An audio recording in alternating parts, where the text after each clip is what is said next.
आज की हमने जो प्रेस कॉन्फ्रेंस बुलाई है, ये बेसिकली इसका पर्पस ये है कि जो मीडिया के माध्यम से और हमने हर तरह से अखबार में, मीडिया में सुना है कि केरला में एक JN1 वेरिएंट कोविड का रिपोर्ट हुआ है, उसके कुछ केसेस सामने आए हैं। तो उससे देश में पूरा एक अलर्ट सा जारी हुआ है कि कहीं ऐसा ना हो कि ये JN1 वेरिएंट बढ़ के और आगे कोई सर्ज की तरह या कोई एपिडेमिक की तरह प्रेज़ेंट करे। तो मेरा पर्पस इस प्रेस कॉन्फ्रेंस के माध्यम से पब्लिक को और मीडिया के माध्यम से सबको अवेयर कराना है कि इस तरह का कोई भी सर्ज अभी हरियाणा में नहीं है और पंचकुला में कोई भी केस इस तरह का रिपोर्ट नहीं हुआ है। तो अभी पैनिक होने की कोई ज़रूरत नहीं है, बट डेफ़िनिटली एहतियात सबको ज़रूर बरतना चाहिए, जिससे कि इस तरह का कोई इन्फेक्शन स्प्रेड होने का खतरा ना रहे। मैम, अभी फिलहाल तो हरियाणा में दस्तक नहीं की है, जिस तरह से पहले कोविड-19 के मामले निकल के आ गए थे, तो काफ़ी मुश्किलें भी आई थी। तो अभी इस तरह से तैयारियाँ हैं या उस स्थिति को निपटने के लिए क्या-क्या बंदोबस्त? देखिए सरकार ने जब पिछली बार हम कोविड के दौरान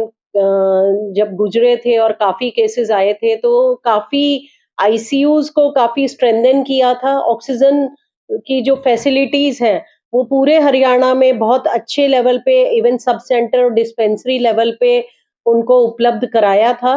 और वो हम रेगुलर वैसे भी चेक कराते रहते हैं और अभी मैंने मॉक ड्रिल्स करा के उनकी रिपोर्ट्स भी ली हैं सारे प्राइवेट से भी पब्लिक से भी और हमारे पास sufficient number of ICU beds, oxygen concentrators, ventilators Panchkula district में उपलब्ध है। पीएसए प्लांट्स हमारे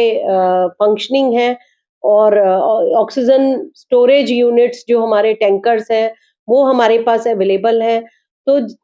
इस तरह से हम अगर कोई भी पेशेंट की अगर कोई आती है या कोई सर्ज हमारे को देखने को मिलता है, तो हम पूरा मुस्तैदी से उसके लिए तैयार हैं। लेकिन फिलहाल अभी तक ऐसा कोई केस या ऐसा कोई अनड्यू जो रेस्पिरेटरी इलनेसेस के केसेज़ हैं, वो हमारी ओपीडी में रिपोर्ट नहीं हुए हैं। तो JR1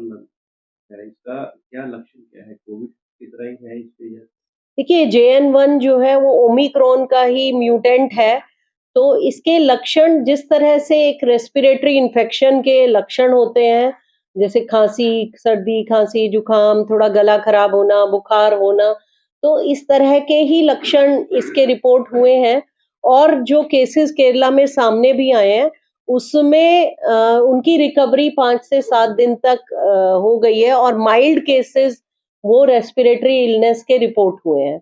तो अभी बहुत ज़्यादा मतलब ऐसा कोई केस सामने नहीं आया कि बहुत सीरियस केस हो या बहुत क्रिटिकल प्रेज़ेंटेशन हो। जैसे हमने देखा था सेकंड वेव में लोगों को तुरंत साँस लेने में दिक्कत आ रही थी या उनके सैचुरेशन फ़ॉल कर रहे थे।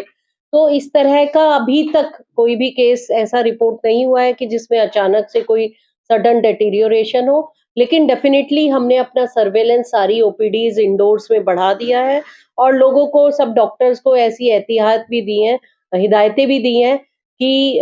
वो जो है अगर कोई इस तरह का केस आए तो वो उसको रिपोर्ट करें।